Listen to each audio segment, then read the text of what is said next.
খুবই সাধারণ একটা রান্না। তার জন্য সবজিগুলো কেটে ধুয়ে পরিষ্কার করে নিয়েছি। এখানে সবজি বলতে মিষ্টি কুমড়ো, আলু, পেঁপে আর পুঁই শাক, এই 4টে সবজি দিয়েই আমি রান্না করব হচ্ছে নিরামিষ। এখানে কড়াইতে সরিষার তেল গরম বসিয়েছি। দেখো সরিষার তেলটা গরম হয়ে গেছে। তার ভেতরে আমি দিয়ে দিলাম পাঁচফোড়নটা একটু ভাজি ভাজি হলে তার ভেতরে দিচ্ছি 2টো শুকনো লঙ্কা, একটা তেজপাতা। এটাকেও আমি ভালো করে ভাজি ভাজি করে নেব, কারণ ফোড়নটা ভাজি যদি না হয় তাহলে তরকারিতে টেস্ট আসে না। কাঁচা থাকলে কেমন একটা গন্ধ গন্ধ থাকে। এটা দেখো আমার ভাজি ভাজি হয়ে গেছে প্রায়। দেখো, দেখতে পেয়েছো সুন্দর একটা গন্ধ বেরোচ্ছে। এবার আমি টুকরো করে কেটে রাখা আলুগুলি দিয়ে দেব। প্রথমে আলুগুলি দিচ্ছি, কারণ আলুটা ভাজতে একটু টাইম লাগবে। তার জন্য আমি আলুগুলি আগে দিয়ে দিচ্ছি।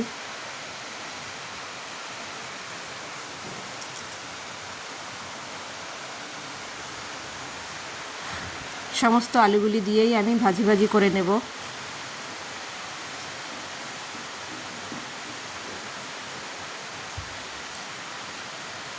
দেখো, সমস্ত আলুগুলি দিয়েই আমি একটু ভাজি ভাজি করে নেব, কারণ আলুটা আগে ভেজে নিলে বাকি সবজিটা তাড়াতাড়ি হয়ে যাবে।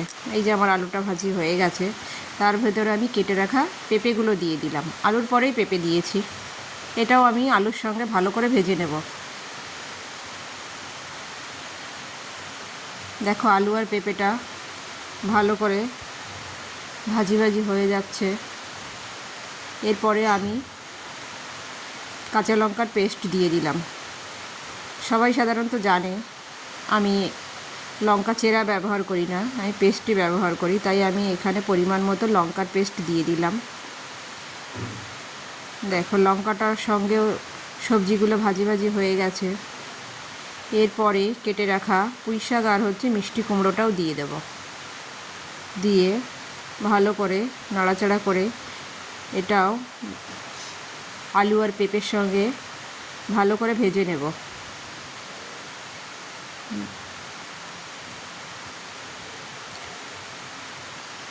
ভালো করে ভেজে নেওয়ার পর আমি পরিমাণ মতো লবণ আর পরিমাণ মতো হলুদও দিয়ে দেব।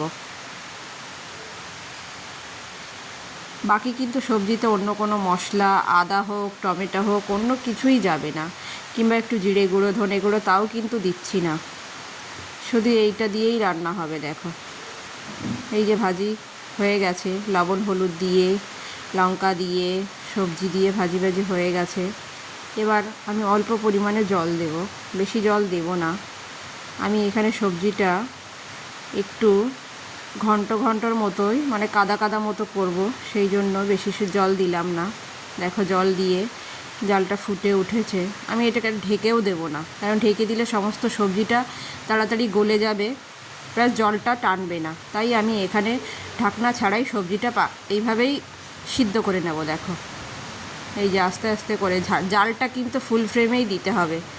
জাল কম ফ্লেমে দিলে কিন্তু হয়ে যাবে। আর এখানে একটা মশলা দিচ্ছি, সেটা হচ্ছে তোমার ধনে গুঁড়ি, জিরে আর হচ্ছে মৌরি আর একটু শুকনো লঙ্কা দিয়ে শুকনো খোলায় ভেজে মিক্সচারে গুঁড়ো করে রেখেছিলাম। সেই নামানোর আগে ওই গুঁড়ি মশলাটা দিয়ে দেখো নামিয়ে দিয়েছি। কত সুন্দর হয়েছে দেখো নিরামিষটা। নিরামিষের দিনে এই সবজিটা, বেশি সবজিও লাগে না। এই নিরামিষ পদটা রান্না করলে সত্যিই খুবই সুন্দর লাগে খেতে।